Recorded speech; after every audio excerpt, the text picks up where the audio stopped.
Jangan ajak orang tua kita untuk menonton tontonan yang sekiranya itu bad news.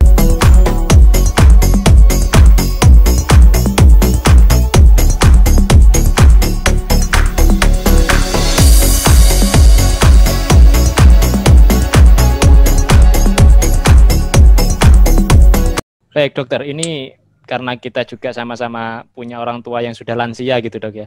Adakah tips khusus dok untuk para lansia ini, para manula orang-orang tua ini di masa pandemi ini supaya tidak terkena dampak atau terhindar dari dampak COVID dok?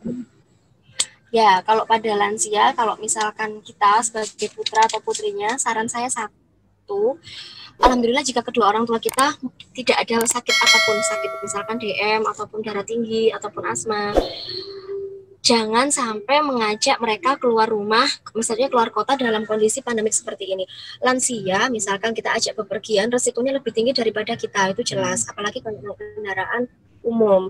Yang kedua, kalau untuk lansia, rutinkan untuk kita ajak olahraga bareng di depan rumah, misalkan lihat dari YouTube ya, olahraga yang ringan untuk lansia itu apa, kita ikuti, terus kita ajak sharing jam 7:30 sampai pukul 8, walaupun sekarang suasananya mendung, tetap kita harus usahakan itu.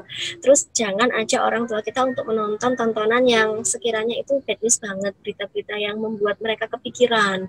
Tidak saya perkenankan seperti itu. Dan wajib untuk konsumsi suplemen. Misalkan dari anggota keluarga kita ada yang lansia itu, ada yang sakit dengan penyakit penyerta tapi kondisinya stabil, maka obat untuk penyakit kronisnya juga harus kita siapkan. Dok, ibu tiap bulan harus rutin kontrol poli jantung, gimana? Nggak apa-apa, kalau memang waktunya kontrol, kita daftarkan lewat telemedicine, karena sekarang setiap rumah sakit sudah pendaftarannya lewat itu untuk poli. Kita antar, sudah dapat waktunya pukul berapa, antrian nomor berapa, kita bawa orang tua kita ke sana, tapi perlindungannya juga harus lebih ekstra. Saya sih lebih selalu menyarankan, misalnya kalau keluar rumah, masker medisnya itu harus double. Saya nggak sarankan sudah masker kain, karena kurang efektif juga, apalagi scuba. Jadi saya lebih protek lagi untuk pakai masker medis, kayak gitu. Ya. Ini kan masker medis. Nah, ini saya minta ibu pakai 2. Karena kalau masker kain kadang kan ampek banget ketika didobel dengan masker medis itu katanya sesek, nggak enak. Kalau ini lebih nyaman, apalagi 3 lapis. Gitu. Kalau ini dok, ini masker kain tadi ya. Sekarang ini muncul juga ini, kebetulan saya juga punya ini. Masker kain 3 lapis dok, 3 lapis kain dalamnya itu ada 3 lapis. Itu dok, untuk saya juga menggunakan itu. Kalau kayak saya tadi kan juga pakai masker kain, tapi kita lihat situasinya. Kalau misalkan di dalam rumah, kemudian ada salah satu anggota keluarga kita yang sedang sakit, tapi belum tahu sakit apa, kita pakai masker kain nggak masalah. Tapi tetap jaga jarak.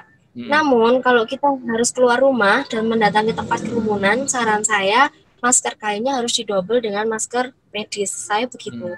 Karena kerumunan itu kita nggak tahu mana-mana yang positif, dan itu bahaya banget.